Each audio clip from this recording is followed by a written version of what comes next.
পনির অনেকভাবে খেয়েছি, বিশেষ করে পনির কিউব করে কেটে আলু দিয়ে বা বিভিন্ন সবজি দিয়ে তরকারি করে খেয়েছি বহুবার।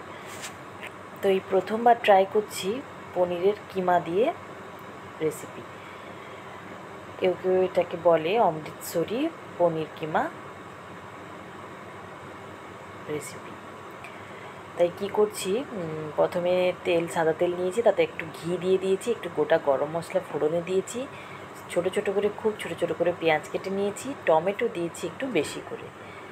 টমেটো আর পেঁয়াজ ভালোভাবে ভেজে নেওয়ার পর একটু আদা গ্রেট করে দিয়েছি আর একটু কাঁচা লঙ্কা, তারপরে হলুদ গুঁড়ো, লঙ্কা গুঁড়ো পরিমাণ মতো দিয়ে ভালোভাবে নেড়ে চেড়ে নেব,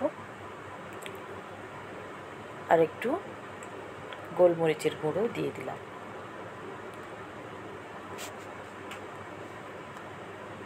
এবার ভালোভাবে মশলাটা কষিয়ে নিয়েছি।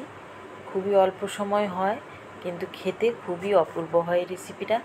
আপনারা একবার ট্রাই করে দেখতে পারেন। রাতে রুটি, পরোটা, যে কোনো ধরনের পরোটা, নান, রুটি, যে কোনো কিছুর সঙ্গে এটা কিন্তু সত্যিই খুব ভালো লাগবে, কিংবা ফ্রাইড রাইসের সঙ্গেও ট্রাই করতে পারেন। এই দেখুন আমার মশলাগুলো কষানো হয়ে গেছে। আমি এবার গ্রেট করে রাখা পনিরটা দিয়ে দেবো। পনিরটা দেওয়ার পরে খুব বেশি নাড়াচাড়া করব না, নাহলে ঘেঁটে যাবে। একটা গ্রেট করার ব্যাপার আলাদা থাকে না, তো ওটা একদম মিশে যাবে না, কিন্তু ভালো লাগবে খেতে। দেখুন কিছুক্ষণ ঢাকা দিয়ে মশলা দিয়ে কষিয়ে নিয়ে অল্প অল্প করে জল দিয়ে দেব। ব্যাস, দেখুন মোটামুটি খুব কম সময় লাগে রান্নাটা। সব কিছু প্রস্তুতি ছাড়া আর বাকি কোনো সময় লাগে না খুব একটা। দেখুন একেবারে রেডি হয়ে গেল। মশলা থেকে তেলও ছেড়ে গেছে। পরিমাণ মতো নুন চিনি দিয়ে আর উপর থেকে একটু কসুরি মেথি দিয়ে এবার গরম গরম নামিয়ে সার্ভ করে নেব।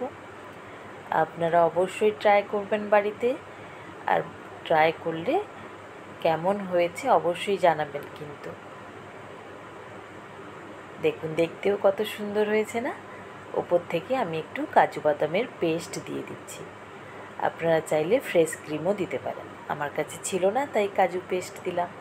অপূর্ব হয়েছিল খেতে, দেখতেও দারুণ। অবশ্যই ট্রাই করবেন, ভালো লাগলে কিন্তু লাইক করবেন। Thank you.